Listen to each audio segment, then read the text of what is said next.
नमस्कार दोस्तों, मेरे चैनल कथा भक्ति सागर में आप लोग का स्वागत है। आज हम एक बहुत ही सुंदर शंकर भगवान और श्री कृष्ण भगवान की खेती की कहानी सुनेंगे।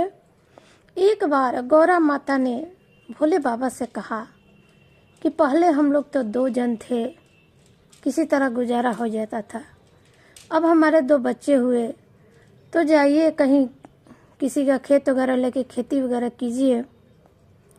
शंकर भगवान बोले कि मैं कहाँ जाऊँ खेती करने, मेरे पास तो बैल भी है, मेरा एक ही बैल है, कैसे मैं खेती करूँ। तब माँ गौरा ने कहा कि आप नंद बाबा के गांव जाइए, वहाँ कृष्ण भगवान जो आपके मित्र हैं उनके पास ढेर सारी गैयाँ हैं, उनके पास ढेर खेत है। आप उनसे थोड़ा सा खेत मांग लीजिएगा और खेती कीजिएगा। भोले बाबा तैयार हो गए, अपना नंदी पर सवार होके गए। वहाँ गए जब कृष्ण भगवान के पास, तो जब कृष्ण भगवान को ये पता चला कि आए हैं भोले बाबा, दौड़े दौड़े वो आए भगवान से भेंट करने के लिए। तब भोले बाबा ने उनसे कहा कि मुझे कुछ ज़मीन दे दो जहाँ मैं खेती करूँ, और 1-2 गैया मुझे और दे दो जिससे मैं खेती कर सकूं। कृष्ण भगवान तैयार हो गए और कृष्ण भगवान बोले कि मैं आपको ज़मीन दे दूंगा, तो उसके बदले आप मुझे क्या देंगे। शंकर भगवान बोले कि जो भी उपजेगा, जो भी खेत में होगा, आधा आधा हम दोनों बांट लेंगे। तो कृष्ण भगवान तैयार हुए। फिर शंकर भगवान ने कृष्ण भगवान से पूछा कि अच्छा बताओ क्या चीज़ का खेती करें। भगवान ने कहा कि पहले हम धान रोपते हैं।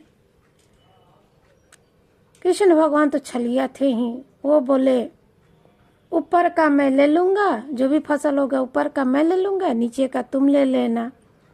भोले बाबा को उतना पता नहीं था, वो तैयार हो गए। भोले बाबा ने अपना खेती की, धान रोपाया, कुछ दिन में धान तैयार हो गया।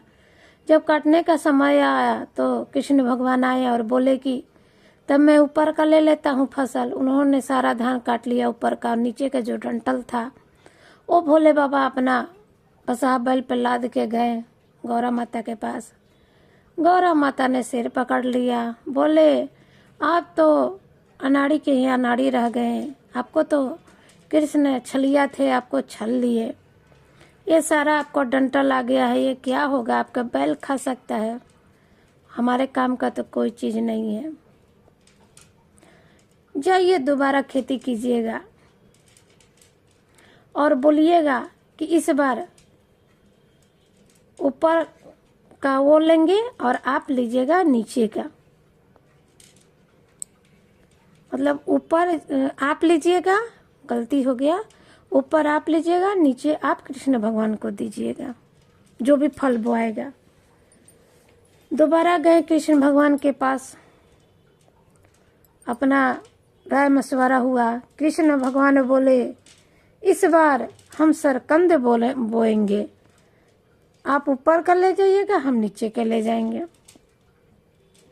भोले बाबा को पता नहीं था उतना, वो फिर तैयार हो गए, अपना खेती किए, सरकंद बोआया, सरकंद नीचे ज़मीन में बैठ गया।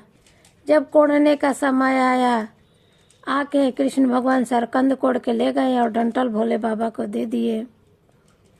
फिर भोले बाबा बसा बैल पर रख के अपना आ गए घर। अब गौरा ने माथा पकड़ लिया कि ये प्रभु आप ये क्या कर रहे हैं, आपको क्यों नहीं समझ में आ रहा है। ओ कृष्ण भगवान हर बार आपसे साथ छल कर रहे हैं, आपको समझ में क्यों नहीं आ रहा है। भोले बाबा मुस्कुरा रहे हैं मंद मंद। इस बार माँ गौरा ने उनको समझा के भेजा कि आप बोलिएगा कि आप ऊपर और नीचे दोनों लीजिएगा और बीच को आप कृष्ण भगवान को दीजिएगा। तीसरा बार गए कृष्ण भगवान के पास और शंकर भगवान बोले कि देखो केशव, तुमने मुझे बहुत छला है, इस बार ना मैं ऊपर का तुमको दूंगा और न नीचे का, मैं दोनों लूँगा और बीच का तुम ले लेना। बोलो इस बार क्या चीज़ का खेती होगा। तब कृष्ण भगवान ने चालाकी से कहा कि इस बार हम मक्का बोते हैं, मकई भुट्टा। शंकर भगवान तैयार हो गए, मकई की खेती हुआ, खूब बड़ा बड़ा बाल हुआ। अब कृष्ण भगवान जब बाल तैयार हो गया तो आके सारा मकई तोड़ लिए और बोले कि आप और नीचे और ऊपर का आप ले जाइए डंठल। तीसरा बार भी शंकर भगवान वैसे ही डंठल को नंदी बैल पे लाद के घर आए। माँ सिर पकड़ के बैठ गई, बोली प्रभु आपको समझाने का कोई फायदा नहीं है, आपको हर बार केशव जो है कृष्ण भगवान जो है छल से छल लेते हैं, आप समझ नहीं पाते हैं। तब भोले बाबा मुस्काने लगे, बोले कि प्रिय मुझे किसी चीज़ की कमी नहीं है, मुझे कोई क्यों छलेगा, मैं तो तीनों लोक का स्वामी हूँ, जिधर देखो मैं ही मैं हूँ, मुझे किसी चीज़ की कमी नहीं है, न खेती की बधारे की, न मुझे किसी चीज़ की ज़रूरत नहीं है, हर ज़रूरत अपने आप पूरा हो जाएगा। इस तरह से भगवान माँ गौरा से कह के मुस्काने लगे। तो सब जानते हैं कि भोले बाबा सर्वस्व हैं, हर जगह भोले बाबा हैं। इनको जब भी मन से दिल से याद करे वो हर जगह आपकी मदद करेंगे, आ जाएंगे। जय हो भोले बाबा की।